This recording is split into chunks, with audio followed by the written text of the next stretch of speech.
All right, I heard you. All right, actually, let me again. Okay, Huh? We good? we're good. Okay. This first one is called Wrestle with the Monster. Time to face up to some shit. Find out where I stand or sit with it.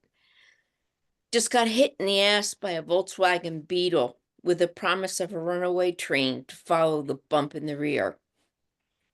Didn't bother me all that much, and the train wasn't here yet.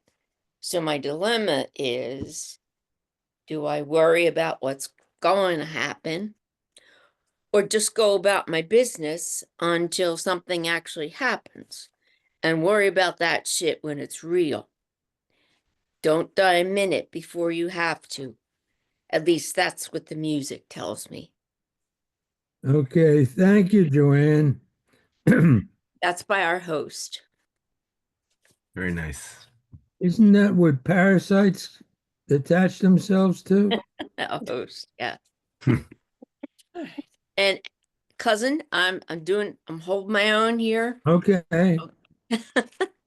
So I have two others I wanted to share with this wonderful group of astute people.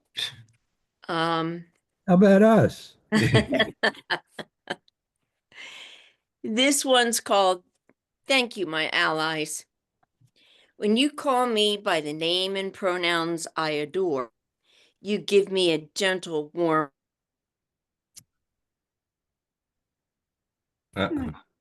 a bright smile in the dark, a heart-opening wink, a bouquet of sunflowers, a yarrow blossom circle of protection, a tender rose of sweetness, years on my life, a burst of energy, the ability to focus, a nourishing sense of safety and belonging, a happy memory, a warm cup of lemon balm love. When you call me by the name and pronouns I adore, you give me wellness, welcome, and home. Thank you. Now, one more to read, and then I'll explain why I chose these tonight. This one's a message for trans kids. There are many who come before you. We are shining bright, holding you in our warmth. We are working to make the world a place where you can smile, live, and play, and be celebrated. Until then, tend the flame of who you are in your wild, creative hearts. Find us and those who walk beside you. Together we will overcome. The world needs your light. Those were written, that first one was written by a transgender male by the name of Keith Silva, who apparently has written a lot. I'm not sure who wrote the second one. The reason I read those was my cousin asked, I wanted to be my cousin's voice tonight because he wanted me to read this. And these two are for my trans grandson who needs a voice as well. He's 19 years old and he's scared to death to be in this world right now. So he needs people to speak up for him. And he's trying to. So I just wanted to share those with you because they're important to me right now. And my poor, I don't say poor grandson, my grandson who is really scrambling to hold on right now. So thank you so much for listening. Thank you. Okay. Thanks. He's obviously not alone. Obviously. No, he's not alone, and he's had a huge amount of support from our whole family. I mean, if an old grandmother can understand it and support him, certainly his parents and his siblings can, and everyone has. But he has other issues as well. Unfortunately, he's bipolar, so the gender dysphoria doesn't help, and he tried to commit suicide the day after Christmas and was damn near successful. He overdosed on his prescription meds and wound up on a ventilator for 11 days. And I've ever had with my grandchildren. So he's doing a little bit better now, in all kinds of counseling and help and you name it. My daughter and son-in-law have been there. My dog's eating my dinner. My son-in-law and my daughter have been there for him from the beginning. So this kid's not wanting for help. It's kind of in his court now, and we need a certain president to disappear. I can help with that. Wait, So- Alice said we are recording. Okay. I don't give a flying fuck. They already know about you. And they're coming, and I'm fucking ready. Al's on the list. On the list. Thank you, Joanne. You're welcome, Al. Thank you, guys. Okay, let's see here. I'm going to go straight from there to the weather lady. Oh, I'm so excited. Yeah, I can tell. There you go. Here's the fucking weather forecast. Winter. For more specific details in your area, look out the fucking window. You got a problem with that? Call your castrated congressman. In the meantime, go sodomize a moose. P.S. Things are going fine and dandy on the Disneyland of the planet. Oh, almost forgot. Have a wonderful day or night. Your choice. Thank you, weather lady. You're welcome. Honored. Well, I'm sure you are, as always. Okay. This thing was advertised as Winter in America. I guess the last book that I did. This whole thing started in November. I forget what day the election day was. And I started writing about it then. What I didn't realize was that between then and now, I've done 3 books on the same subject. A 4th is coming soon. And then there's another one after that, which will make it a quintet. Okay. At any rate, it's called Winter in America. Gil Scott Heron wrote a prophetic song of this title decades ago. And now the most severe winter ever experienced in its troubled history, this winter is one vicious, unforgiving blizzard after another and threatens to be permanent. No spring, no summer, no autumn, just winter. Brutal, persistent winter in America. And I'm going to get back to that specifically in a bit. I'm going to follow up with this. Gus said, if you are of a mind to live in your mind, don't do it. That place is a dangerous neighborhood.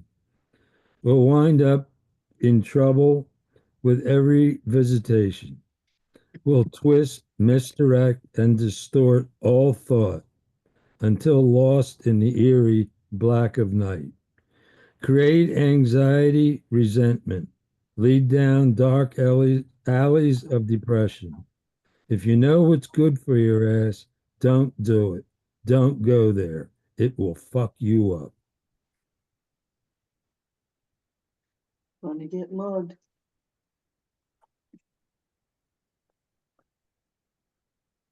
I don't even have to think about it. It hits me. Okay, this is called the Blind and the Vision Challenge. Gus said there is a clear distinction between the blind and the vision challenged. For one thing, the blind know their way around. They know how to get from here to there. In many cases, they have heightened sense of spatial proportion, heightened sense of smell, taste, hearing, and touch.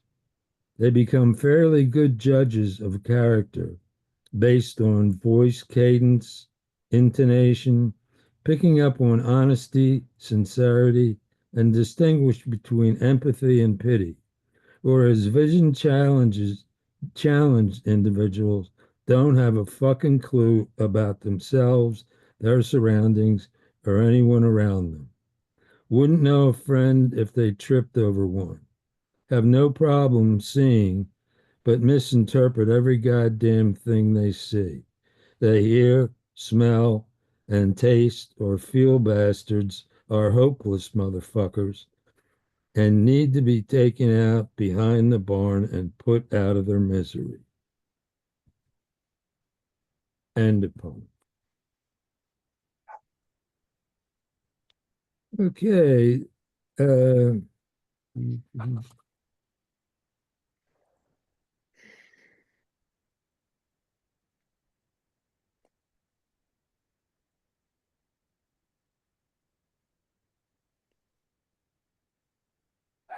I hate paper.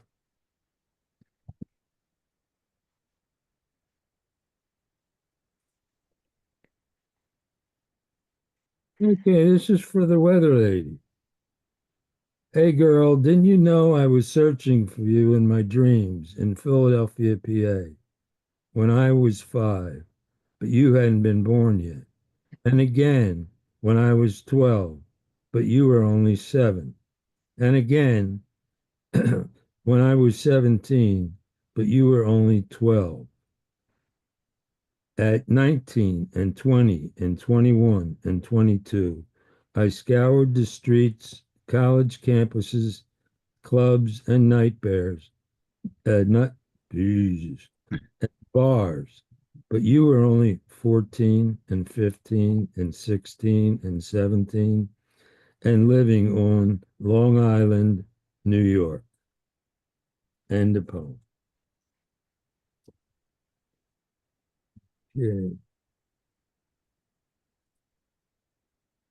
This one is, well, now we're in a combination of things of between what's going on now in the country. It's being all torn apart. I've reached a point in my life where I'm about to embark. This isn't part of the poem. I'm about to um, embark on a period of my life where I'm going to be needing Medicare. Okay, I'm going to be going through a lot of stuff, and this motherfucker is going to screw around with Medicare precisely at the moment when I'm going to need it most. It said, get ready for it, girls and boys. Got way too much shit coming from too many directions. The wires have been tripped on my coping skills. It ain't just my head this time is on the verge of exploding, erupting, blasting out in all directions, ready to unleash myself. Get the bastards gathered in a room, a gymnasium, an arena, on a football field, or the Roman Colosseum for that matter, and let me have at the sons of bitches, the political scumbags, the medicos that view humans like pieces on a chessboard, who play Chinese checkers with our lives and minds. I'm well beyond fighting the motherfuckers to my death. End the poem.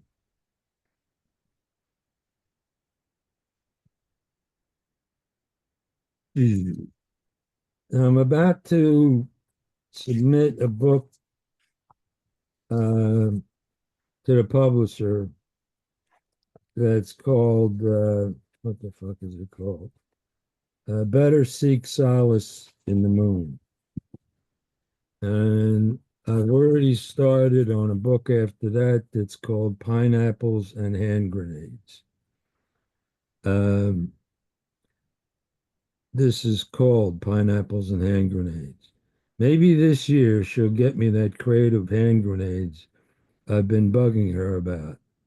I screamed or yelled or howled inaudibly at heaven, hell, and now defunct purgatory in booming rage. Every year she asked me, "What do you want for your birthday?" Every year I said a crate of hand grenades.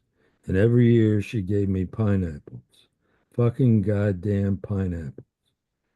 Now, here we are in the midst of a genuine apocalypse. What am I supposed to use to protect us from the fucking secret police? Throw pineapples at the bastards? Mhm. This is called Moonlight Cocktails. The Finns had Molotov cocktails. Well, I've come up with something new. They're called pineapple cocktails, courtesy of my life partner and chief nemesis, Catherine the Great. Their most lethal ingredients being sweetness, crunchiness, and delicious taste. That should throw the bastards off their pernicious game. And then this is a message to the medicos. It's called The Deal. Here's the deal, medico. I'll tell you when I'm dead. When the switch in my head for writing is or turns off itself, then I'm dead. And that's that. All right, now this is the preface. This is a poem called Perfect Storm. And when I finish this, Mark Swain is going to read something for us that is in the book that I'm publishing that'll go to the publisher tonight. Okay, it's called Perfect Storm. Seen it, smelled it, felt it, crawling on my skin, tasted it, had it shoved down my gullet, heard it rumbling in my stomach, eating away at the blood red gray matter that oozed from my ears and eyes when the walls and ceilings came crashing down and the floor collapsed with no way out, under, over, or around. And every last part of it is happening again. Last time, all the elements came together into one piece at a time, and stayed just long enough to wear me down and out completely. To my bag of survival tricks, ripped open and spread them on the sidewalk for me to watch as they shriveled, died, and were blown away by the slightest breeze. It was 1970. Took 4 years to dig myself out of that motherfucking ditch. Mark,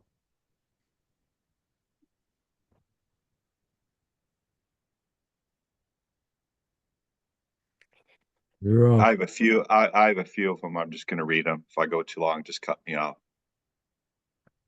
I've got about 5 or 6 of them from about that time period that I'll just left off on. Taller than life, cool as Eastwood, my small fingers laced across his tan forehead, looking straight down at his nose. On his shoulders I rode so high, he played that harmonica. It was required back then. I felt safe all the way to town. I was now the tallest of all. John loved me, perhaps the most. The first blue ribbon. We sat in the orange room, drank my first beer. John played that harmonica. I played pen drums, drank my second beer. We recorded reel to reel. John wanted to go to town. My mom said no. I broke that fucking picture of the old time train station she had gotten for Dad. Dad was employed as a railroad man. He worked hard every day. Dad got that job after leaving World War II. Dad joined that great war at 16, out at 20 years of age. Then I threw up. I was 7. What the fuck? 1970, 71. My beautiful brother graduated in 1970, got married to a pretty girl. Too fucking pretty. She ran off with Smelly. They had nicknames. Others went to war. John caught psychosis and a terrible hitch bug. The long story short, looking like a movie star, well-read and authentic, he struggled, had meltdowns. He hitched from ocean to ocean and talked to himself like a certified self-talker. A legitimate artist. He showed up like a ghost, then blast out. So much suffering. John said he sometimes got laid, but mostly beat up.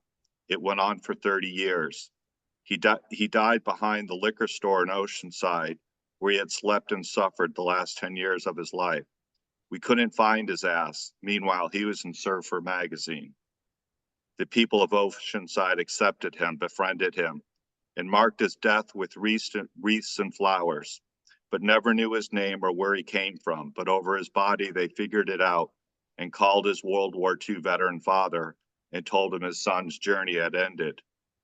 His mom whimpered pathetically. He was buried at their church. Then Mom and Dad followed, buried right next to him. His name was fucking Jonathan.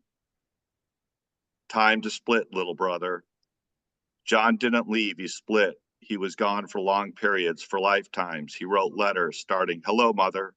They were clues containing details to paint a picture.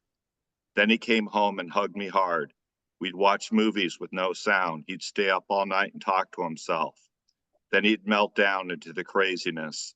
He'd leave screaming. Then he was gone again. It hurt like war.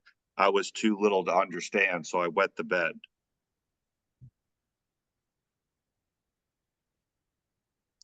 Why separate them? The beers and six-packs were never taken out of their plastic loops. He just turned the six-pack and drank each beer in turn, then throw away the empty six-pack still intact. The garbage can was full. Never. He drew people, animals, flowers, self-portraits, but he never drew that can of beer. Never. It's hard to talk about. How does this happen? John visited, stone cold sober. He drank a tall boy, then sat on the floor. I turned around. John was sprawled out, unconscious. He had pissed himself. He lay there for hours, pee completely soaking one leg. This is the last one. It's called 1991 to 2001. John showed up 1991. He had been in the burn unit because some skinheads put lighter fluid on his jeans and lit him up. He had bandages on his legs that had to be changed, but he wouldn't show me. The bandages filled the bathroom trash. Never saw him in those cutoffs again. He gave me Bob Dylan's basement tapes with the band. John told me to stay away from the bad guys, then asked if he could drink, but I told him that wasn't a good idea. So he asked to be dropped off in town. I asked him if I could give him some money. He said no. I slipped $20 in his backpack and I dropped him off in an ugly parking lot by a manufacturing building. That was 1991. I never saw him again. If I'd only let him drink, John only wanted medicine. The next time I saw him, it was 2001. He was in a cardboard box at the county municipal building in Oceanside. My dear bearded brother looked like a twisted body in a black and white Civil War photo. There was a chemical smell. He was cold. There was liquid. But I could see the little hairs, his face, and his bone structure, that his nose and eyes. It was him. I then went to the place where he had slept for years. There was a mark on the ground where the plant life stopped, and there was a perfect outline of a man curled up into sleep. an emotional explosion. After that, the town people shed light on what the 10-year mystery. It started at What happened? Mark.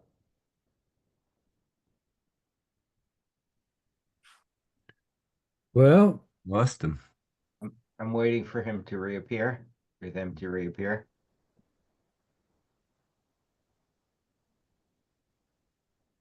We can all just stare at the screen until yeah, they show up again. in 6-part harmony. Start Uh. staying now.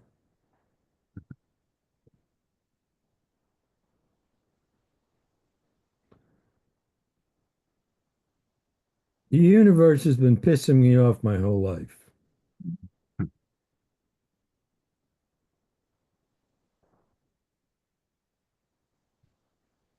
Would have been funnier if it had done this after he said, if you think I'm going on for too long, you can just cut me off. And then it would have just, I didn't do it. I didn't have my hands near the fucking thing. I just gotta think a message.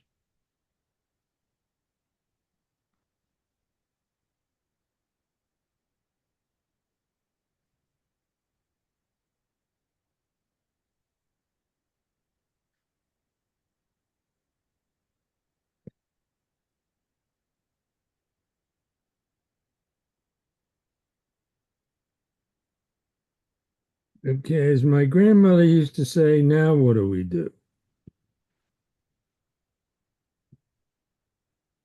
when she said that, what was the answer?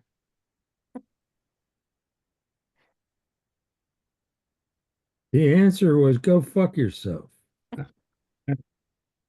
There you go. Um,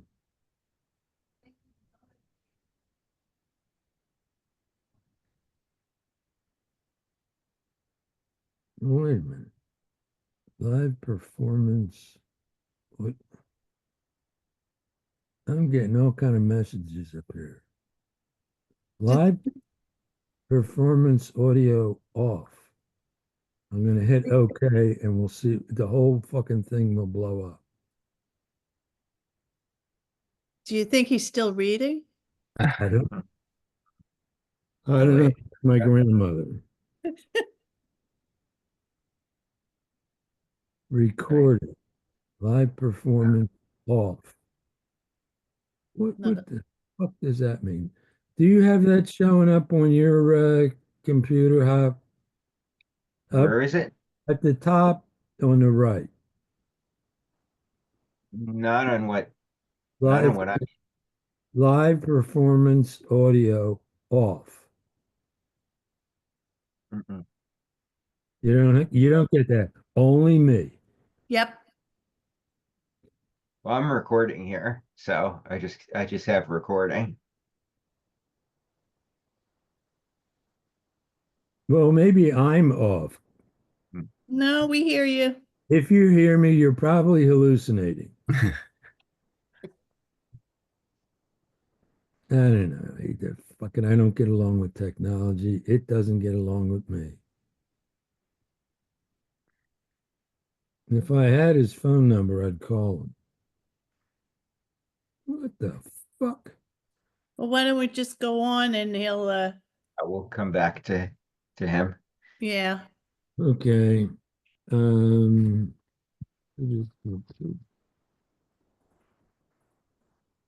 let's go to Winter in America. Maybe that's what's happening here. Mm. Okay.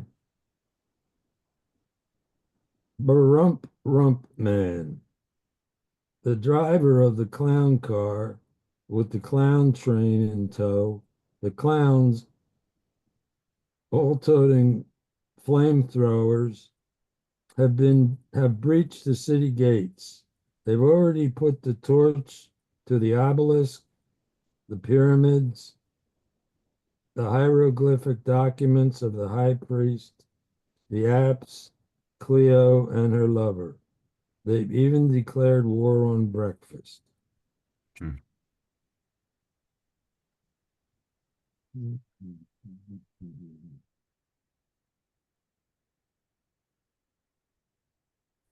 here's one about me called Senseless. Save your energy. You don't have to beat me senseless. I was born that way.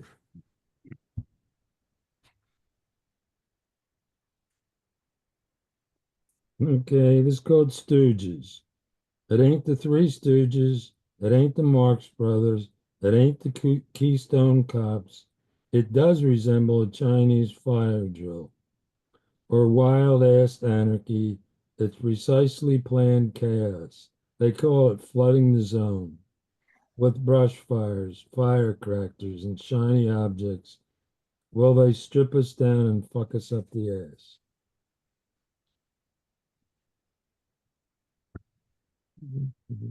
It's called bottom feeders.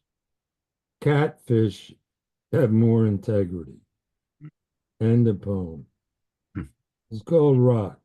Pick up a rock and you stand a good chance of finding the clown's progenitors.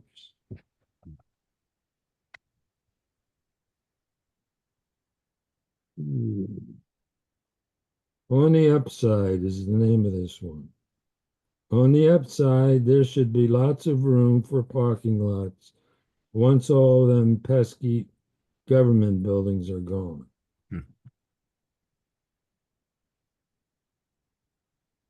It's called Message. This is a message to all my deceased friends and family. I'm glad you don't have to witness the shit show that has become the country of your birth.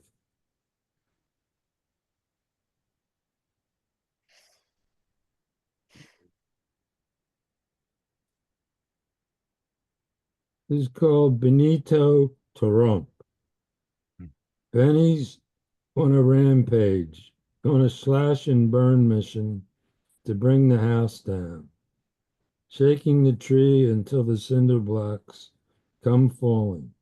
Fortunately, down on the son of a bitch's head.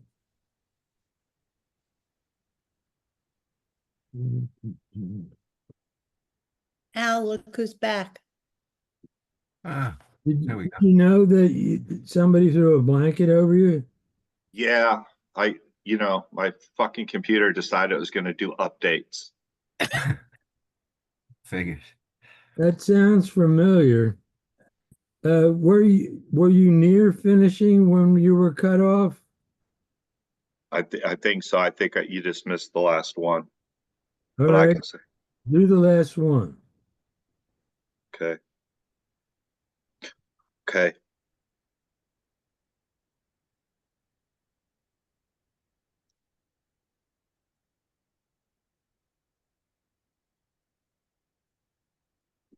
This is the last one. If you heard it, just tell me. Because I don't know where I was stopped with the computer. It was John showed up 1991. He had been in a burn unit because some skinheads put lighter fluid on his jeans and lit him up. He had bandages on his legs that he had to change, but he wouldn't show me. The bandages filled the bathroom trash. Never saw him again in those makeshift cutoff shorts. John gave me Bob Dylan's basement tapes with the band. He told me to stay away from bad guys, then asked if he could drink, but I told him it wasn't a good idea, so he asked to be dropped off in town. I asked if I could give him some money, and he said no. I slipped $20 in his backpack, and I dropped him off in an ugly parking lot by a manufacturing building. That was 1991. I never saw him again. The next time I saw him, it was 2001. John was in a cardboard box at a county municipal building in Oceanside. My dear brother looked like a twisted body in a black and white Civil War photo. There was a chemical smell. He was cold. There was liquid. But I could see the little hairs on his face, his bone structure, and that nose and eyes. It was him. I then went to the place where he had slept for years. There was a mark on the ground where the plant life stopped, and there was a perfect outline of a man curled up in a sleep. I fucking lost it. After that, the town people shed light on what had been the 10-year mystery. It started at a monastery. and ended with townspeople and street pipe people alike giving pieces of my brother back. Thank you. That, any rate, that whole thing is that everything you read, is that the whole thing that was in, that's going to be in the book? Whatever you want to use, I'll send it to you. You can do with it what you want. Well, we'll talk about it afterwards online. Okay. Okay? Yep. Basically, send me what I don't already have. Okay. Okay? And I'll Yep. put, that'll go in the manuscript before I send it off. Okay? Okay. All right.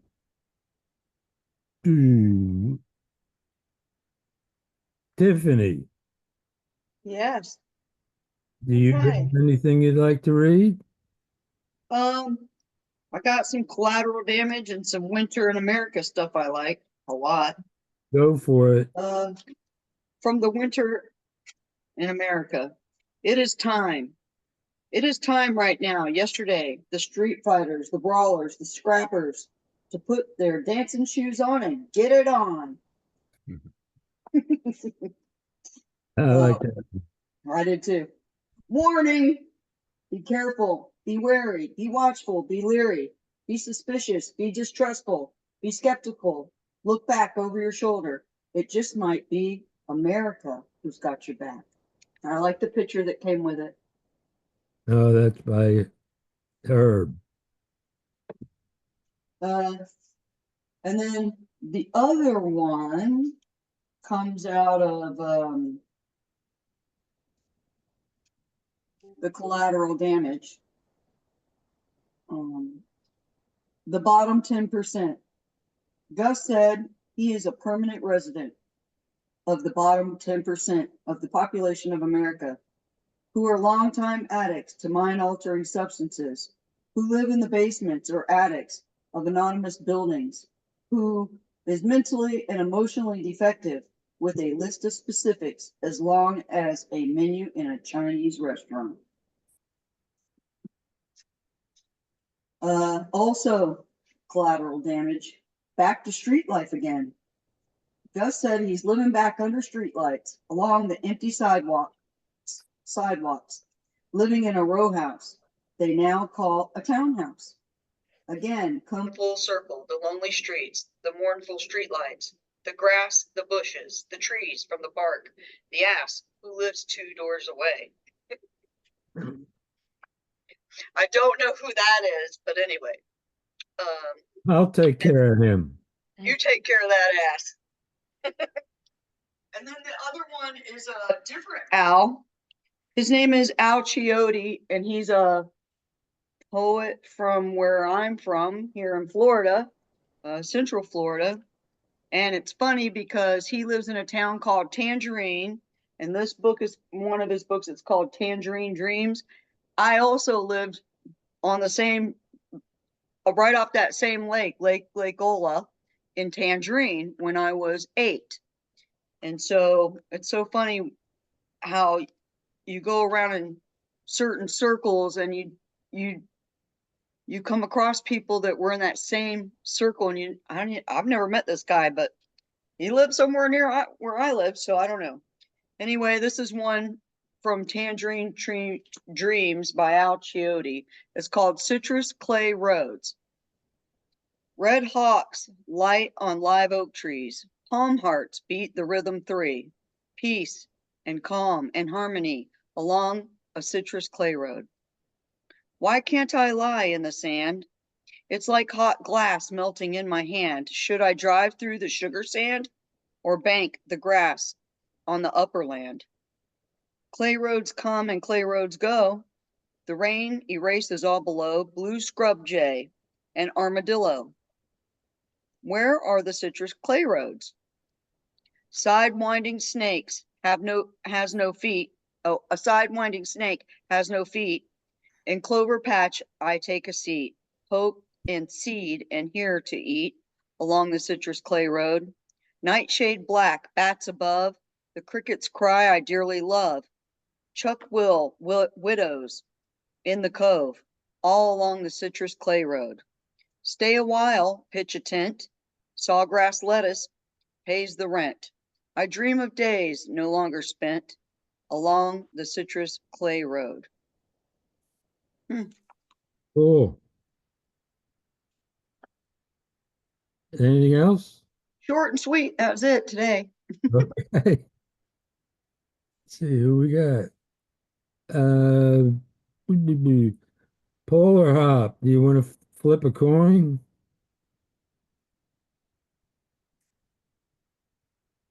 Doesn't Yeah. matter to me. You want to go, Hop? I can't hear you. You're Oh, muted. Yeah. hop, you're muted. Okay, there you go. You Did want I to go? just, um, up, you, if you go, I'll go if you would. Yeah. Yeah, sure. Okay.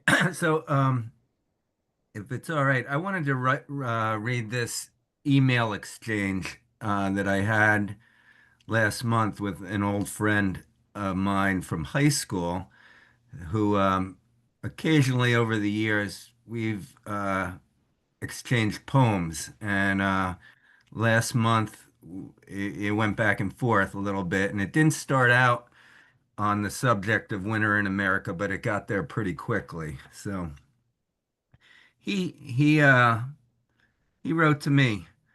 So I Googled best birthday poems and I ran into some old friends. Anne Sexton, Robert Frost, Paul Goodman, and I introduced myself to a few strangers too. Congratulations, I thought. Go you. Having your poem published in the New Yorker way back in 1982. It's funny that we've never met, of course. You've burned a lot of candles since then, more birthdays than you care to count, and I wonder, do you still write poems about them? And if you do, are they any more appropriate for me to share on Facebook with a friend I haven't seen since sophomore year of college than the morbid, depressing, take me off life support poem you wrote when you were 42? And I wrote back, in the spirit of poems inappropriate for posting on Facebook. This is the most shameful time in American history since I've been alive. There was McCarthyism before this. Before that, Japanese Americans in concentration camps. A century and a half of rabid racism against blacks, Jews, gays, codified into laws, such behavior outlawed, but living on. Before that, the genocide and herding of Native Americans, army blankets contaminated with smallpox, and slavery.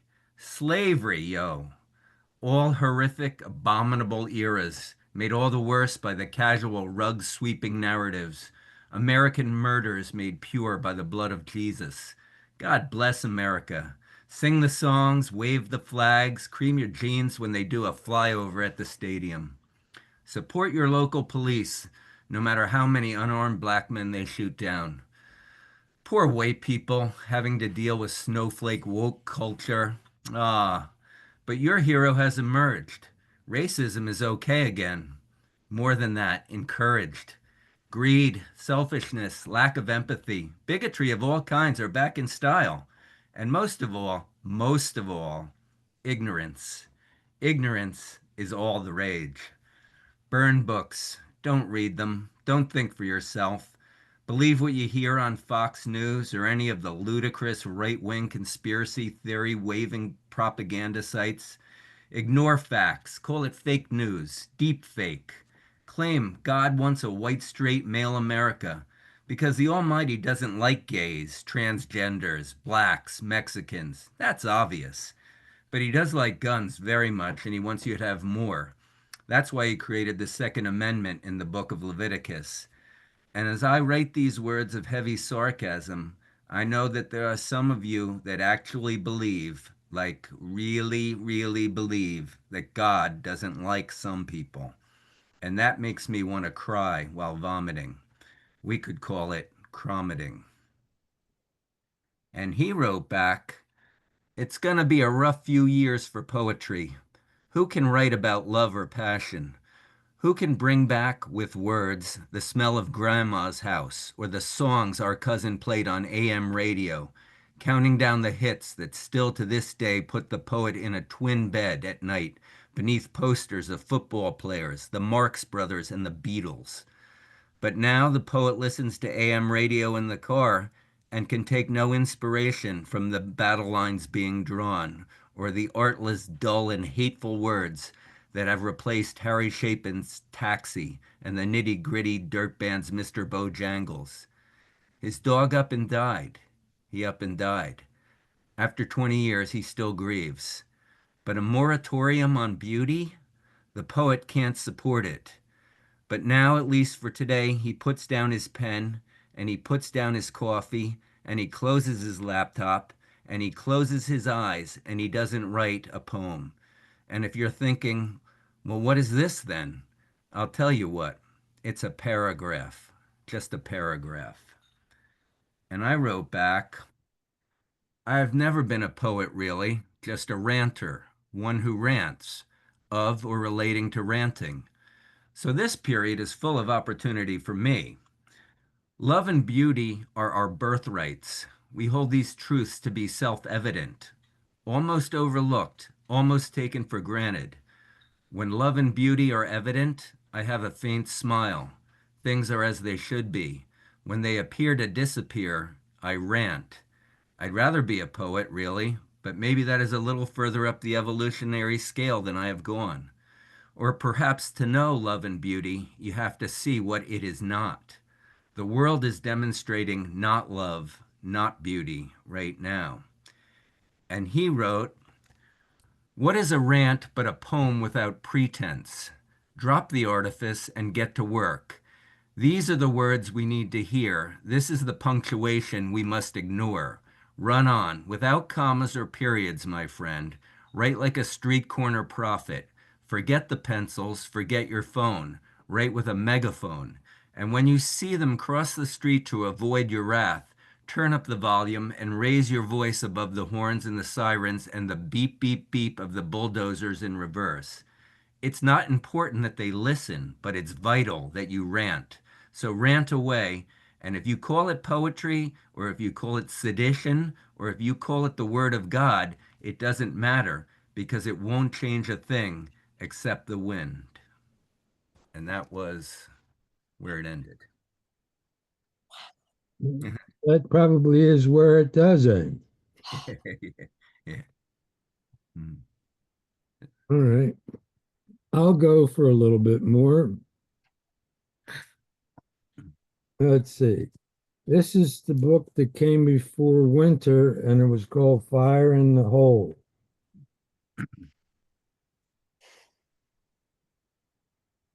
Oh, yeah, never mind.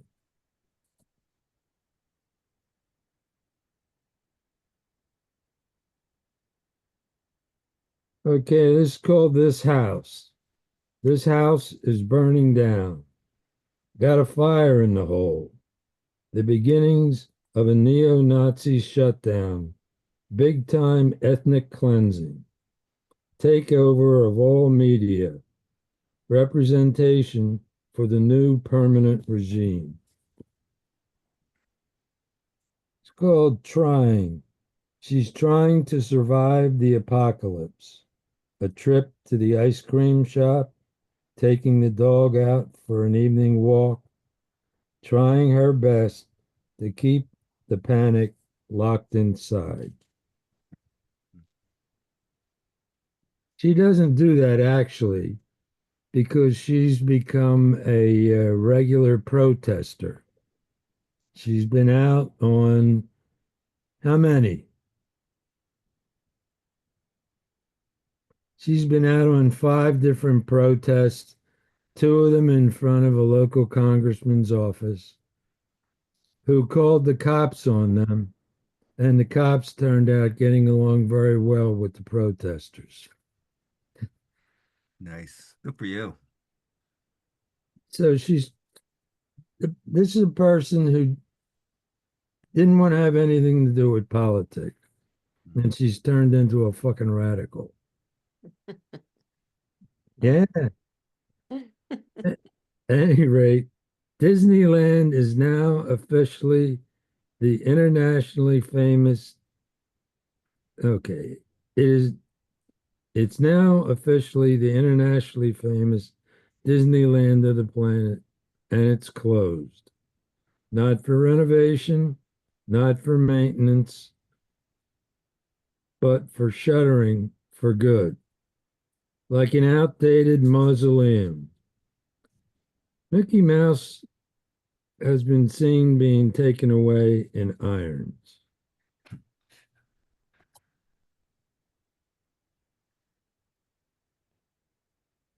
Called Happy.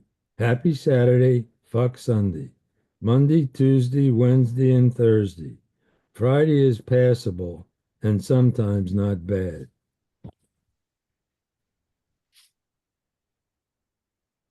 Okay, it's called All Hell Broke Loose. At the very least, for the next 4 years, before and if this country is retrievable and fixable, it will be interesting for us forming a resistance of a kind, hearkening back to experiences in occupied territories during the hell of both world wars, the emergence of underground groups of art, music, poetry, philosophy, and bizarre religious groups with even more bizarre sets of beliefs. But the world will survive, while the planet won't be happy about that at all.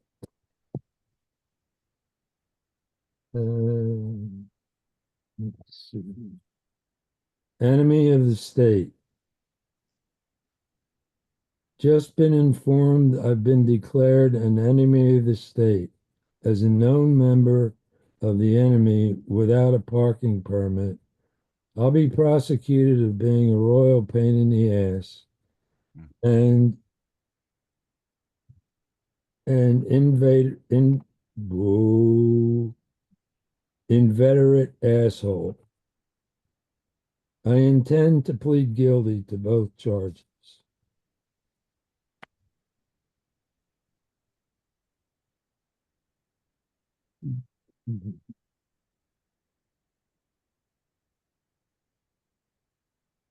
Okay. Judgment Day. Some idiots, morons, if you will, think Judgment Day is somewhere off in the distant future when we'll all line up and get a report card and class assignment for eternity. When the lot of us spend an alarming amount of time judging everything and everyone within judging distance.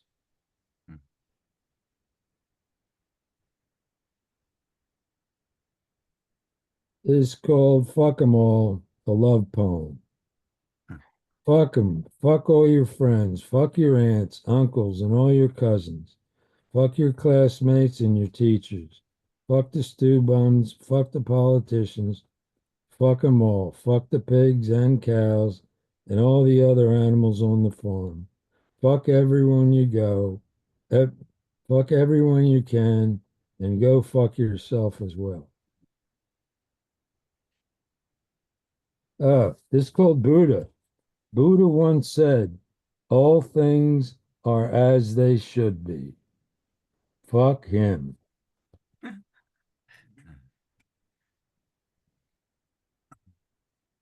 Election 2024. A fire erupted in the hole. I can hear Kerouac cheering, Burroughs flipping and flopping, and Bukowski fallen mute in their graves. As for me, I have a message for the Gazans and the Lebanese who voted for the maniac who just signed their death warrants. It's called Sideshow. It's not a movie, a television show, a radio show. It's a real life freak show. It's not got a bearded lady yet, but don't rule that one out. It's the it's the brand new version of government, American style, 2025. starring Project 2025 with a cast of morons, imbeciles, idiot, a television announcer, a secretary of defense, and more clowns than you can fit in a sausage skin.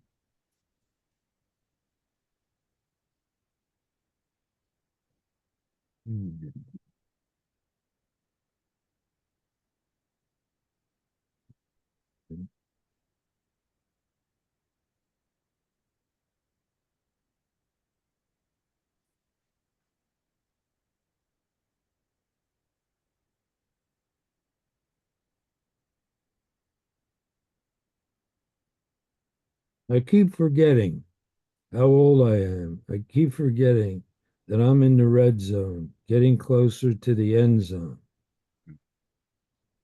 the closed for business zone.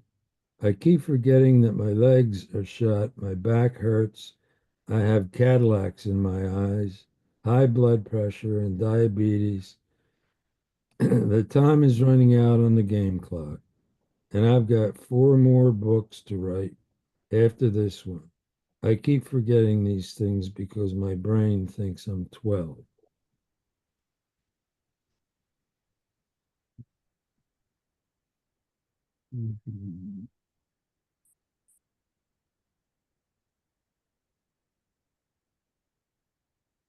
This is called Dumb and Dumber. I'm happy to report the dumbing down of America has been a roaring success.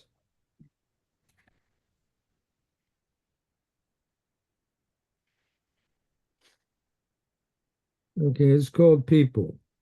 People have always been my least favorite species, particularly the ones with zero attention span and the ones with no sense of the world except themselves, their own interests, their own physical comfort, their own hunger for immediate gratification, their complete inability or interest in things like sympathy or empathy of any kind for anyone in any situation, in any circumstance. Generally, a despicable, worthless lot who all deserve a great big fire in their collective holes. And now they have won American style. Okay. Hop, you want to jump in? I have no choice. Um, let's see, on which cheery note should I start tonight? This is called Four Things. This is also from a forthcoming book that is not my own. The first thing is they demonize the other. The second thing is they take your sadness and replace it with barbarism. The third thing is they dig up Ezra Pound and Robert E. Lee and deputize them, Pound as Minister of Love, Lee as Minister of Truth. The fourth thing is they switch. On a similar note, this is called government efficiency. The patient won't respond, so I punched him in the face and I punched him in the mouth and I punched him in the eye. The patient won't respond, so I stabbed him in the face and I stabbed him in the back and I stabbed him in the chest. I told you these were cheery poems tonight. I was in one of those, am in one of those moods. I know mine just like put a spring in your step and made you think of Santa Claus. in reverse osmosis. And this is kind of actually no, I'll go this one next. This is somewhat of a true story plus speculation plus at least one name change. This is called Donnie Carl. The English teacher told Donnie Carl, who looked like Frankenstein, to give Courtney a word to spell. So Donnie Carl, who just got high, said drugs, which Courtney spelled drugs. And we laughed and laughed for 11 years until we read he was discharged without honor and killed in a hit and run. Fucking bastard never saw his wheelchair rolling out onto the causeway at midnight, exhaust dumping ash in his face like black fairy dust. I'll try to end on a slightly higher note, but I don't think that's going to happen. This is at least this has a little bit of an NBA playoffs tie-in to make it something other than completely 100% government that's in there too. This is called Curry in Oakland. When the Warriors win, they order Curry in Oakland. Fans shake off his trance and think of home. When I'm excited, I ride a white horse at the cocksucker's ball, make a Roman salute to the dogs of war, barking victory, victory, victory, victory. Uh, by Elon Musk, I guess. I don't know. End of poems. Well done. Okay, Annie, do you got anything? Okay. Uh, okay, it's called This Year. Thanksgiving has been postponed indefinitely and will be replaced by Thanks for Nothing Friday.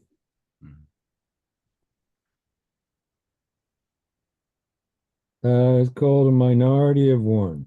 In high school, I was a minority of one among 1,600 students. A transfer from Center City Old Boys School to what I saw as the sticks. Got pushed around, surrounded by hillbillies of suburban but sustained a very bad attitude and a complete disdain for all of them.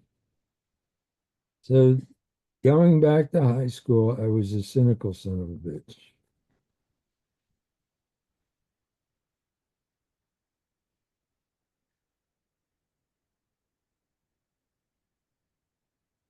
Okay, this is called Stay or Go. I'm mulling that one over. Didn't refuse to let them run me out back in the mid 60s, the mid 70s. This time the war's right here, outside my door, in the air I breathe, in the sun and the moon above my head. Might as well stick it out. Never ran from anything before.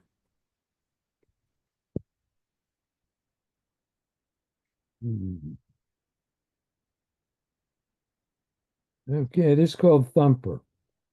I can hear the fat, shit stinking bastard thumping his way to the nearest burger joint, or one with cheese, as he thumps one thundering step at a time, cutting his foul smelling cheese and shitting his pants in two-part harmony. That's an ode to our shittering sheep.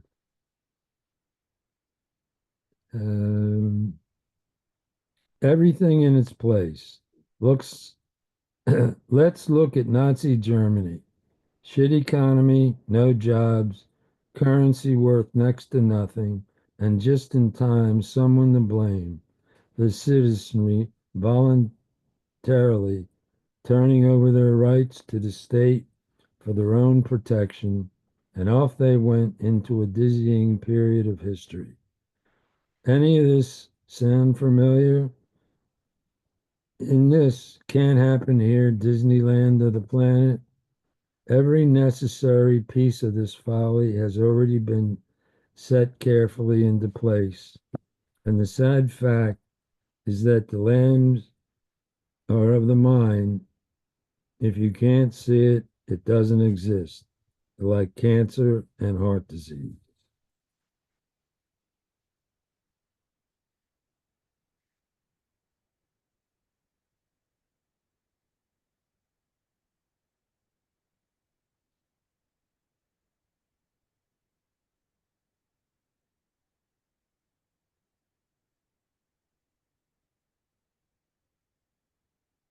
Okay, this is called Beautiful.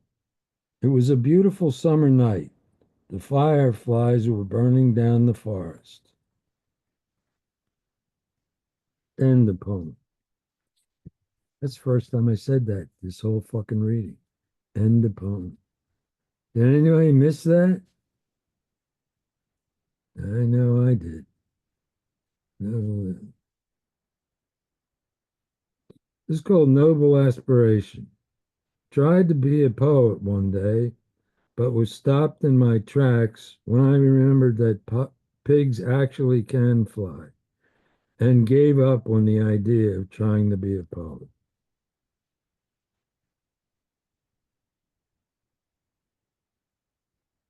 This is called Lowered Expectations. Now I just sit by the ocean, flinging simple fuck yous into the surf.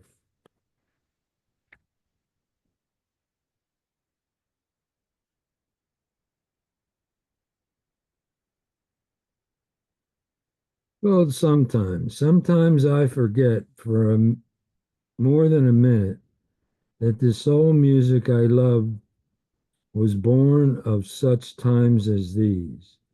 2025 have wrought.